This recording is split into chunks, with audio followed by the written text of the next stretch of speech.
जिन्दगीमा कहिलेकाहीँ नयाँ ठाउँ पनि घुम्नुपर्छ भनेर यो हप्ता चाहिँ हामी गएका थियौँ फर्पिङ सौखेल।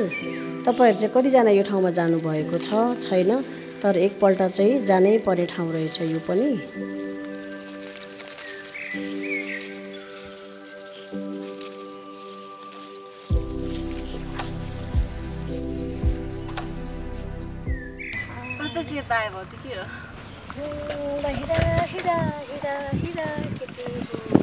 त्यतै खाना पकाएर खाने हिसाबले चाहिँ हामीले घरबाट चुलो र पकाउने सामानहरू पनि लिएर गएका थियौँ।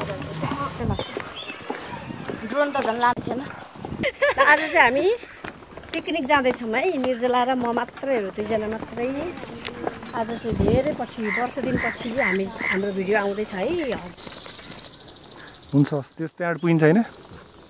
यहाँबाट एउटा सिधा जानु त्यहाँ मन्दिर भेट्छ होइन बाबु, मन्दिर भेट्छ होइन। मन्दिरबाट चाहिँ यता मन्दिरकै उसबाट यता के त्यहाँ आउनु, त्यहाँ पसल भेट्छ, तपाईँले के सामान चाहिन्छ। देख्दा नजिक जस्तो भए पनि यो ठाउँ पुग्नलाई चाहिँ लगभग 1 घन्टा लाग्यो हामीलाई। हिँड्नलाई समय लागे पनि यहाँबाट देखिने हरिया फाटहरूले चाहिँ मनै आनन्द बनाउने रहेछ।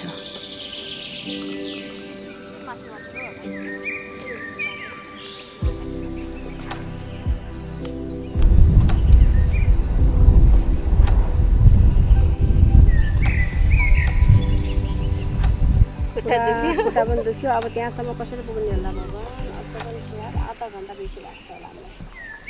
ल है साथीहरू, गाह्रो छैन, गाह्रो सजिलो छैन भिडियो बनाउँदा नि गाह्रो, यहाँ हिँड्दै गाह्रो भएको छ धेरै। अनि भिडियो चाहिँ मन पराइदिनु होला, कमेन्ट पनि गर्नु होला। बल्ल हामीले चाहिँ यो ठाउँ भेटायौँ। अनि त्यसपछि चाहिँ सामानहरू मिलाएर सुरुमा चाहिँ चिया पकाएर खाने विचार गऱ्यौँ।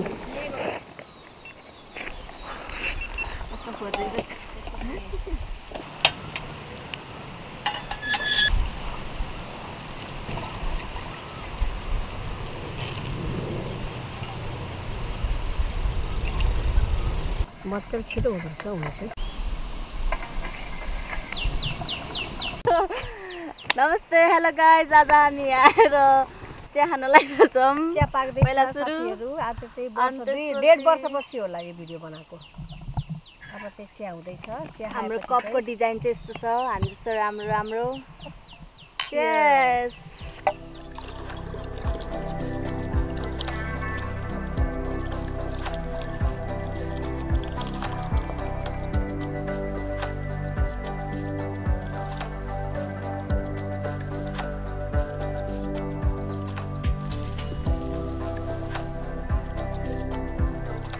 चिया खाइसकेपछि चाहिँ हामीले खानाको लागि तयारी गरिहाल्यौँ।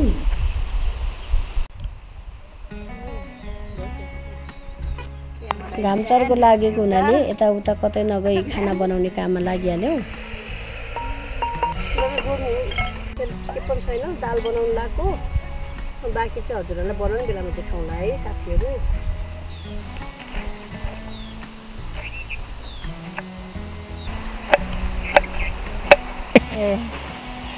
त्यतिखेर पैसा अरू बेला सिटाउनु गर्छु।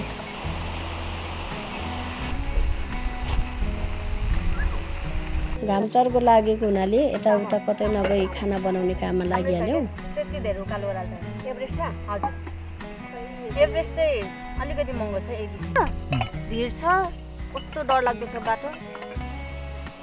त्यो बाटो हिँड्ने बाटो क्या, उता गाडीमा जानुपर्छ, सुर्खेतदेखि माथि अझ हिँडेर जानुपर्छ। जिडीको बाटो निस्किनेपट्टि कहाँ म योगा गरिवरी आएर पूजासुजा गरी 6 बजी हिँड्यो भने अझ छिटो आइपुग्दैछ हामी। यो भेजिटेरियन केटाको लागि। तरकारीको लागि चाहिँ हामीले बङ्गुरको मासु, साग, आलु फ्राई, गोलभेडाको अचार र सलादको लागि चाहिँ काँक्रो लगेको थियौँ।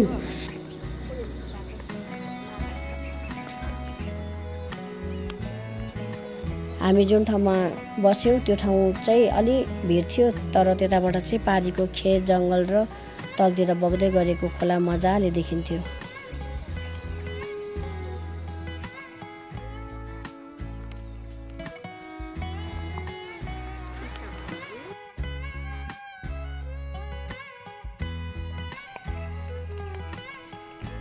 खाना बनाएर रेडी भइसकेपछि चाहिँ मैले 1-2 वटा टिकटक बनाइहालेँ र त्यसपछि चाहिँ खाना खान सुरु गरिहालेँ।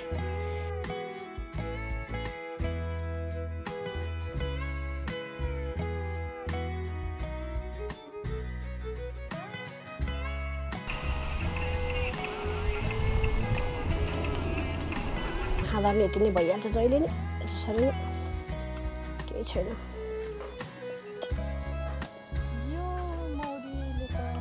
मलाई चाहिँ झन् बानी बसेछ क्या झन् यस्तो ठाउँमा आएपछि झन् खानाको बेग्लै रमाइलो नि।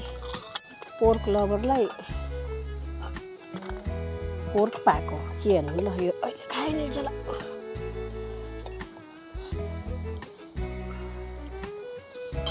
मैले हात धोइसकेँ नि फेरि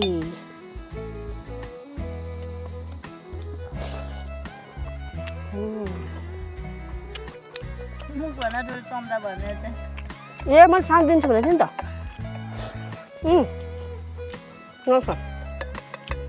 मैले दिन्छु भनेको थिएँ।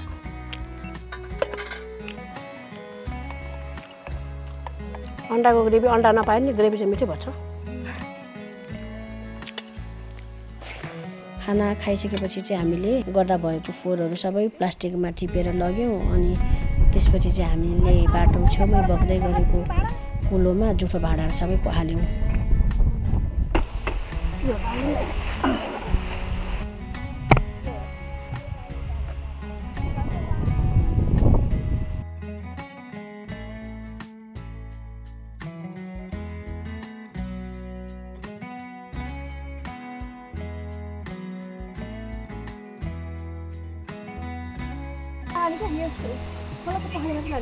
के उनीहरू घरमा सुक्नु पनि हाम्रो बस्न सक्छ मिलेर खतबाट चाहिँ सबै पखाल्नु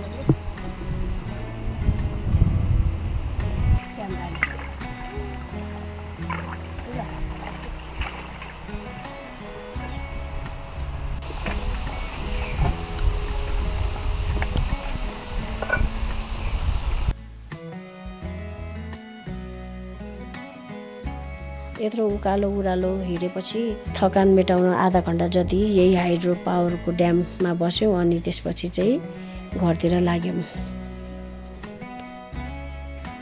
यदि हजुरहरू फ्री हुनुहुन्छ भने यो ठाउँ पछि घुम्न नछुटाउनु होला। काठमाडौँबाट नजिक र एकदमै सुन्दरताले भरिएको ठाउँ हो यो। धन्यवाद।